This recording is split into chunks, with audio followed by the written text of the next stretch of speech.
با سلام خدمت خانم دکتر نصیریان که دعوت این بار ما رم قبول کردن با وجود وقت کمی که دارن و به سوالاتی که شما برای ما فرستادید امروز جواب میدن. بیشترین سوالات خانم دکتر نصیریان این بار درباره بیماری قند بود که ما اطلاعاتی برای ساده بخواد برای مردم داشته باشیم که بدونن این بیماری از کجا میاد و به چه چیزهای زندگی ما اثر داره کلا رو زندگی روزمره ما. منم بهتون سلام میگم و به خدمت همه شنوندگان عزیز و سال جدید میلادی رو به همه هموطنانمون تبریک میگم و امیدوارم در سال جدید سلامت و موفق باشن. بیماری قند یه بیماری هستش که باعث مشکلات سوخت و ساز قند در بدن میشه. برای اینکه در مورد بیماری قند بدونیم باید یه سری چیزها رو بدونیم که بعد در مورد بیماری قند براتون توضیح بدم. موقعی که ما غذا میخوریم در غذا کربوهیدرات ها هستن، گلوکوز هست و نشاسته هست. در خیلی از مواد غذایی اینها وارد خون میشن و بعد موقعی که اینها وارد خون میشن از غده لوز المعده یک هورمونی ترشح میشه به اسم انسولین. این انسولین میاد در سلولا رو میزنه، سلولا درشون رو باز میکنن، قند وارد سلول ها میشه و به این قند به صورت انرژی بعد آزاد میشه. یعنی سوختش در سلول باعث آزاد شدن انرژی میشه که آدم میتونه کارهای مختلف رو انجام بده. اگه این انسولین که در غده لوز المعده ساخته میشه به یک علتی ساخته نشه یا اینکه کارش رو درست انجام نده، اون موقع ما دچار بیماری قند هستیم. یعنی قند وارد بدن میشه، وارد رگ‌های بدن میشه ولی کن وارد سلول‌های بدن نمیشه. این موقع بیماری قند به وجود میاد. این خیلی جالب بود. یه سوال دیگه که داشتم، فقط کسانی که به این بیماری مطلع هستن بهتره که این اطلاعات رو بگیرن یا فکر میکنین که به زندگی روزمره همه ما مربوط میشه، به تغذیه‌مون مربوط میشه؟ این مسلمه که همه در مورد بیماری قند باید یک چیزهایی رو بدونن، برای اینکه خیلی از انسان‌ها هستن که متاسفانه مبتلا به بیماری قند هستن ولی از اون اطلاعی ندارن و موقعی مطلع میشن که خیلی از دستگاه‌های بدن یا اندام‌های بدن دچار مشکل میشن. من برای اینکه دوباره بیماری قند رو براتون یه ذره بازتر بکنم و توضیح بدم، به این صورت هستش که بیماری قند به صورت بیماری قند نوع اول، بیماری قند نوع دوم، اون بیماری قند در زمان بارداری. یعنی 3 نوع بیماری قند وجود داره.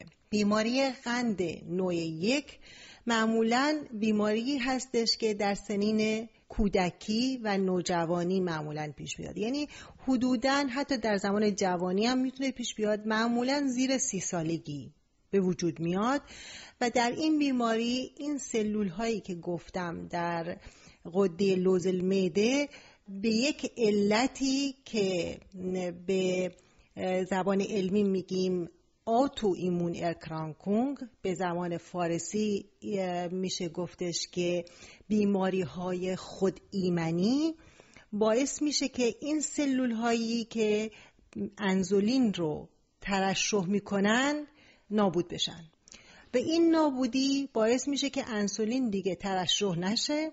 وقتی انسولین ترشح نمیشه در نتیجه قند نمیتونه وارد سلول ها بشه. علائم این نوع بیماری قند اینه که پرخوری، یعنی همش گرسنگی، تشنگی مفرط، تکرر ادرار و کم شدن وزن.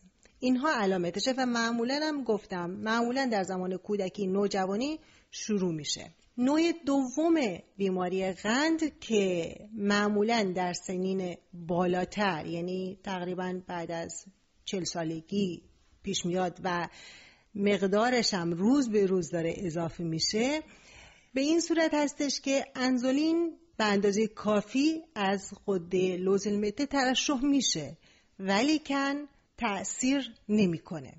یعنی مثل اینه که شما میرین در یه خونه، مهمان جلوی در هست، زنگ دری وجود نداره که زنگ بزنه وارد خونه بشه. یعنی انسولین اونجا هست ولی زنگ در خونه نیست. در نتیجه تمام قندهایی که وارد بدن شده جلوی سلول بلوکه میشه، نمیتونه وارد سلول بشه. این قندها باعث میشن که وقتی که نمیتونن وارد سلول بشن به جداره های سلول ها، به جداره شریان های عروقی میچسبن و اونجا به صورت مواد مضری عمل میکنن که باعث خرابی این دستگاه ها میشه، یا به عبارت دیگه باعث خرابی این سلول ها میشه که به صورت های مختلف حالا در جریان همین برنامه بعد دوباره توضیح میدم که چه مشکلاتی ایجاد میکنه. مدل سوم قند بارداری هستش. یعنی این مسلماً فقط در خانم ها پیش میاد در زمان بارداری که معمولاً هم در قسمت های آخر بارداری هستش که باعث میشه که خانم ها تا حالا سالم بودن یکو نمیتونن قند رو وارد سلول ها بکنن، اون به این صورت مبتلا به بیماری قند هستن. خوشبختانه در اتریش ما یک سری سیستم غربالگری داریم که ما بهش میگیم اینجا اسکرینینگ. با این متد ما توی موتکین پاس هم هست، این خانم ها رو، همه خانم های باردار رو کنترل میکنیم و اگه این مشکل وجود داشته باشه سعی میکنیم که با دیت های مختلف و با انسولین تزریقی این مشکل رو برطرف بکنیم، برای اینکه بچه های خانم هایی که دارای مرض قند هستن بزرگتر از بچه های عادی هستن در شکم ولی نارسایی دارن. یعنی بعد از تولد مشکلات مختلفی دارن از جمله مشکلات تنفسی. درصدش بین خانم ها و آقایون یکی هست یا که هر دو به همین طریق میتونن مبتلا باشن؟ درصد بیماری قند نوع دوم هم در آقایون هم در خانم ها زیاد هستش، بخصوص که الان که از نظر تغذیه بخصوص در ممالک مثل ممالک ما گرسنگی نیست و تغذیه بیش از حد هستش، به علت چاقی مفرط اینا بیماری قند هم روز به روز در حال افزایشه. در مورد خانم ها تا حدی بیشتر از آقایون هم هستش. در این مورد باید بگم که فرق بین نوع اول و نوع دوم این هستش که تمام افرادی که بیماری قند نوع اول دارن باید انسولین استفاده کنن. بدون انسولین هیچ کار دیگه‌ای نمیشه کرد برای این گروه از بیمارها. و برای افرادی که ولی نوع دوم بیماری قند رو دارن، اینها باید تغذیه‌شون رو کاملا تحت کنترل داشته باشن. اینا باید وزن کم بکنن. با کم کردن وزن خیلی وضع بیماری قند هم بهتر میشه. داروهایی هم هستش که باید استفاده بشه، ولی مهمترین چیز ورزش و کم کردن وزن هستش. برای چی ورزش این همه مهمه برای افرادی که بیماری قند نوع دوم دارن؟ موقعی که ما چیزهای قندی یا کربوهیدرات ها، حالا شیرینی، شکلات، نون سفید، سیب زمینی، همه چیزهایی که ما معمولا در زندگی یا در تغذیه‌مون داریم استفاده میکنیم، اینها وارد بدن میشه و در مورد افرادی که قند نوع دوم دارن، بیماری قند نوع دوم دارن، به این صورته که وقتی که وارد بدن شد نمیتونه وارد سلول بشه، در نتیجه در جگر ذخیره میشه. وقتی ذخیره جگر پر شد، جگر دیگه نمیتونه اینو بیشتر از حد ذخیره بکنه، در نتیجه این وارد سیستم شریان ها هست و باعث خرابی سلولا میشه. ولی اگه این افراد شروع بکنن به ورزش کردن، سلول های ماهیچه‌ای میتونن این قند رو در واقع بگیرن و بسوزونن. در نتیجه این قند به جدار سلول های دیگه چسبیده نمیشه و باعث خرابی این سلولا نمیشه.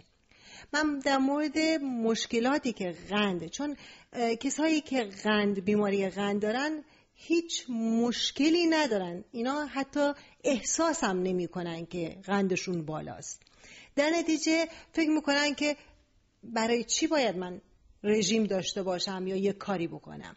متاسفانه این بیماری قند سریع یا در همون لحظه تأثیری نمیذاره، ولی مشکلاتی که ایجاد میکنه به صورت دراز مدت، یعنی واقعا خیلی از دستگاه‌های بدن رو از کار میندازه. چشم رو کور میکنه، تا حد کوری پیش میره، کلیه رو کاملا از کار میندازه در بدن، باعث خرابی شریان‌ها و خرابی اعصاب بدن میشه. یعنی این افراد بعد از یک مدتی که طول میکشه باعث میشه که دردهای عصبی داشته باشن، به خصوص در پاهاشون که قابل کنترل نیست، باید مرتب دارو اینا استفاده بکنن.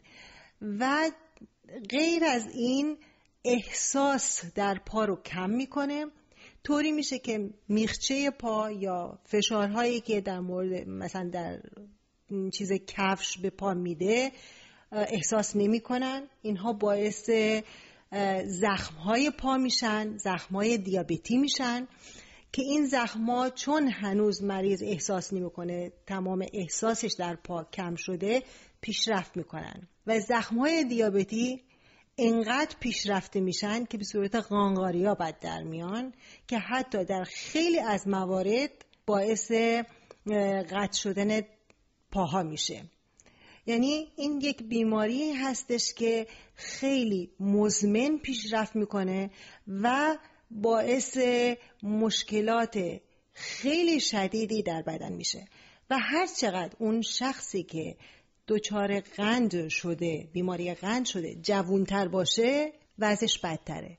چون یک کسی که با سن 80 سالگی دچار قند بشه دیگه آدم عمرش تا 90-95 پیش بیاد، خب تازه دچار این مشکلات میشه که خب آدم دیگه زندگی طولانی مدتی رو جلو روش نداره.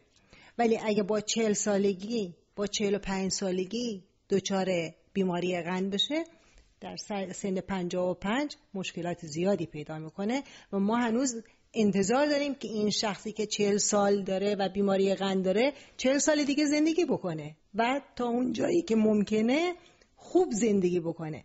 در نتیجه آدم باید مواظب باشه که بیماری قند نگیره، مواظب باشه که وزنش زیاد نشه و من به همه هموطنان عزیزم توصیه میکنم که سالی یک بار پهلوی دکترای عمومیشون برن و این فورزورگ اونترزوخونگی رو که در اتریش بیمه های اتریش پولش هم حتی میدن و مجانی هست برای مریضا انجام بدن که به صورت چجوری بگم، به صورت ما میگیم فورسایتیک یا مثلا به موقع در واقع آدم بتونه این بیماری رو بهش پی ببره و اونو به هندل کنه یا چیز بکنه، مداوا کنه.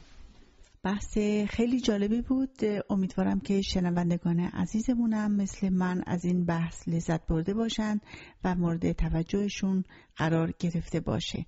متاسفانه وقت 15 دقیقه ما که برای این کار اختصاص داده شده بود تموم شده. امیدوارم که بتونیم در آینده با خانم دکتر نصیریان این بحث رو ادامه بدیم. اینجا از شما تشکر میکنم، به امید دیدارهای بعدی.